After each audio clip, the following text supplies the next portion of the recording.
Yes, morning children.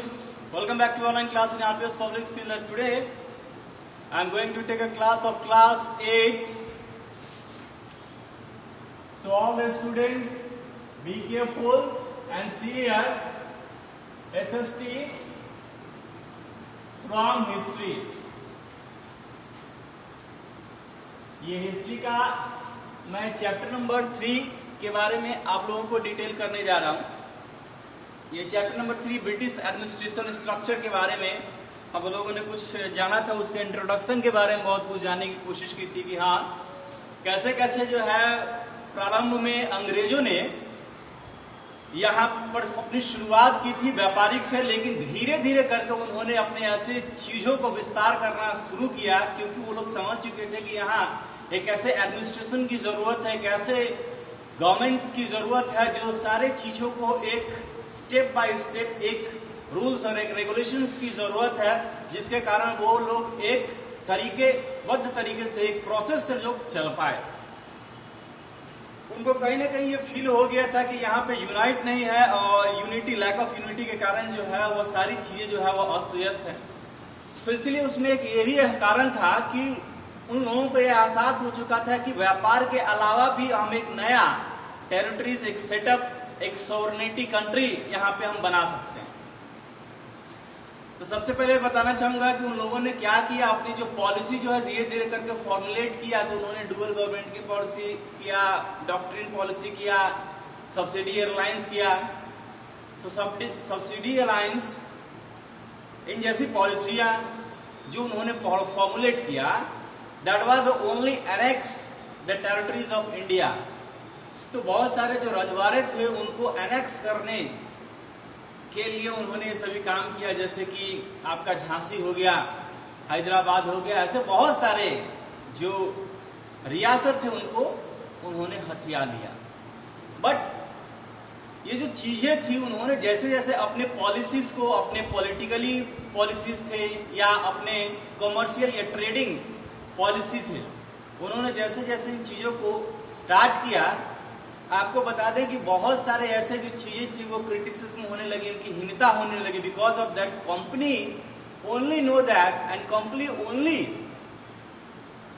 Show that they are the profit. उनको सिर्फ अपने प्रॉफिट से मतलब था और प्रॉफिट के अलावा वो कुछ ही चीज के बारे में नहीं सोचते थे। वो लोग सोचते थे कि सिर्फ हमें कंपनी को गेन ही गेन होगा। साथ ही ईस्ट इंडिया कंपनी में वैसे सारे लोग थे जिन्होंने ईस्ट इंडिया कंपनी के लिए तो ट्रेड किया ही किया, उन्होंने अपना पर्सनल ट्रेड कर दिया। तो अपना पर्सनल ट्रेडिंग और पॉलिटिकल चीजों को जब वे सामने लाए तो उनको मालूम पड़ा कि नहीं, अब इंडिया अब जैसे जाग चुका है, वो चाहे बैटल ऑफ प्लासी के रूप में हो तब, चाहे बक्सर की लड़ाई के रूप में हो तब, अब इंडिया में ऐसे बहुत सारे एडमिनिस्ट्रेटिव जो है सिस्टम्स को लागू करना चाहिए जो कि उसको गवर्न कर पाए। तो उन्होंने जैसे इन चीजों को लागू कर दिया तो रेगुलेटरी एक्ट, यहां तो कोई संविधान था नहीं, तो कोई संविधान में कोई चीजों को चेंजिंग वगैरह तो कर नहीं सकते थे, अमेंडमेंट कर नहीं सकते थे।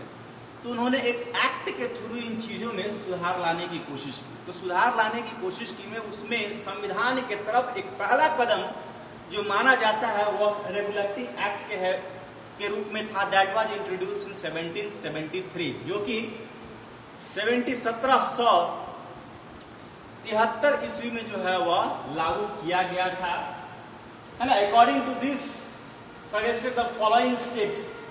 इस एक्ट के अनुसार जो सबसे पहले बंगाल की जो प्रेसिडेंसी थी, the presidency of Bengal to be governed by the governor general and consisting of 4 councillor.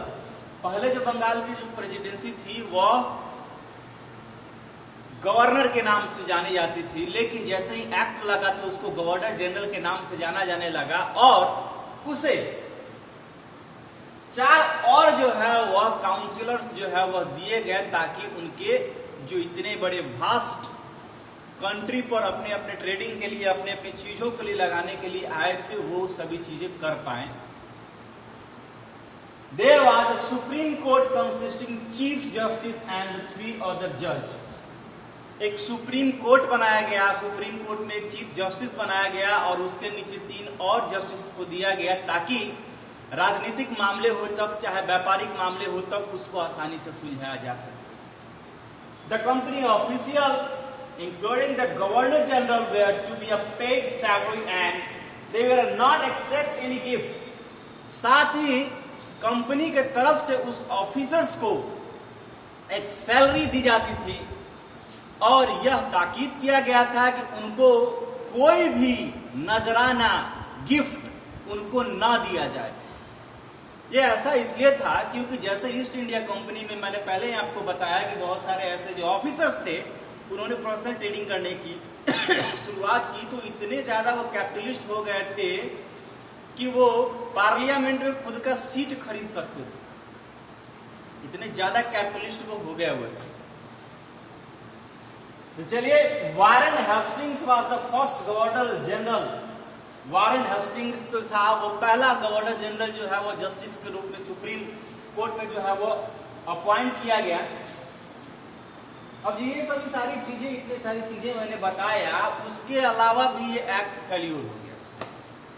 देखिए, एक्ट फेल्यूर होने का सबसे बड़ा कारण क्या होता है? कोई भी चीजों को आप देख सकते हैं, जैसे 5 ईयर प्लान्स में हमारे गवर्नर आते हैं, हमारे जो गवर्नमेंट आती है, तो गवर्नमेंट इन चीजों को जो है अपनी पॉलिसीज को जो है इम्प्लीमेंट करती है और क्या क्या चीजें जो है वो 100% सक्सेस हो पाती है, कुछ परसेंट नहीं सक्सेस हो पाती है। तो ये एक्ट होने के बाद में मालूम चला कि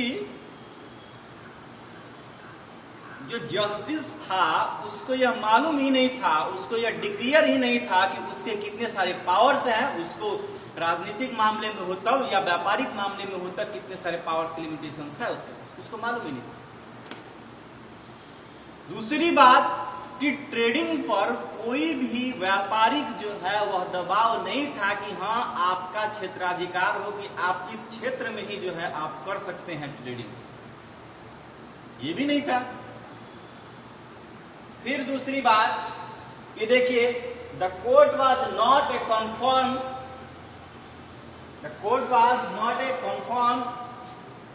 whatever they had to follow। और कोर्ट में जो था, जो जस्टिस था, वो डायलेमा में था, वो असमंजस में था कि क्या क्या चीजें जो है वो उसके पावर में है और क्या क्या चीजें पावर में नहीं। तो वो भी कारण था इसके फेल्योर होने का। देन दैट टाइम फिर उनको लगा कि इस एक्ट में कुछ सुधार लाना चाहिए। तो एक्ट में सुधार लाने के लिए दूसरा एक्ट जो है वह लगाया गया, जो कि ब्रिटिश एक्ट के रूप में 1784 में आया।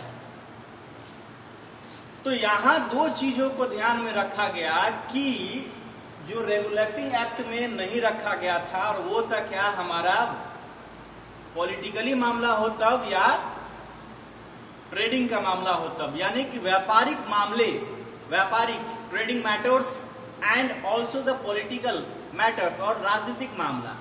अब राजनीतिक मामला इसलिए हुआ क्या कि आप सभी जानते हैं कि डुअल गवर्नमेंट में सिर्फ जो एडमिनिस्ट्रेशन था वो नवाब के हाथ में था, और रेवेन्यू कलेक्शन, रेवेन्यू सिस्टम जो है उन्होंने अपने ईस्ट इंडिया कंपनी अपने हाथ में रखा था।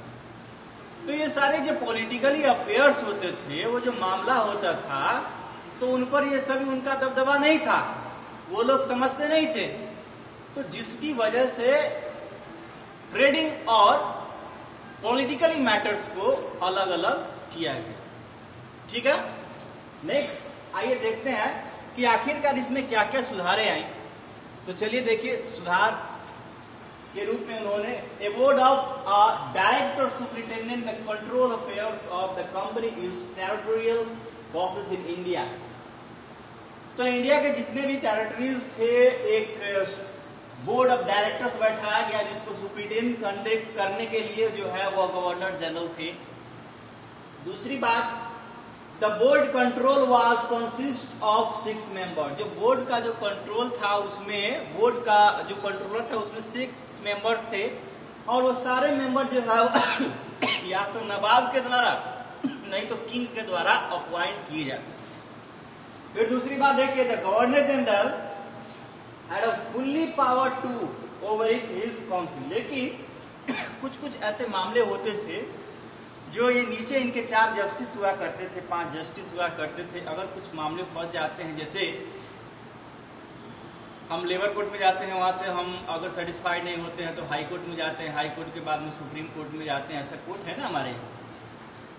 तो वैसे ही इनके ऑर्डर्स लेने के बाद में कुछ चीजें नहीं हो पाती थी, तो पूरा फुल्ली पावर जो है वो लास्टली, जैसे हमारा अपेक्स माना जाता है सुप्रीम कोर्ट को, वैसे ही अपेक्स माना गया था गवर्नर जनरल को। वही पूरे चीजों को देखेगा और वो चाहे तो उसको रद्द कर सकता है। उसमें इतने पावर्स होते थे। The company however the usual its monopoly over India trade. और इस तरह से कंपनी का जो अपना सिर्फ मोनोपोली क्या था कि वह पूरे भारत में, पूरे इंडियन टेरिटरीज में वह क्या करे, अपने चीजों को, अपने व्यापार को फैलाए, ज्यादा से ज्यादा मुनाफा कमाए।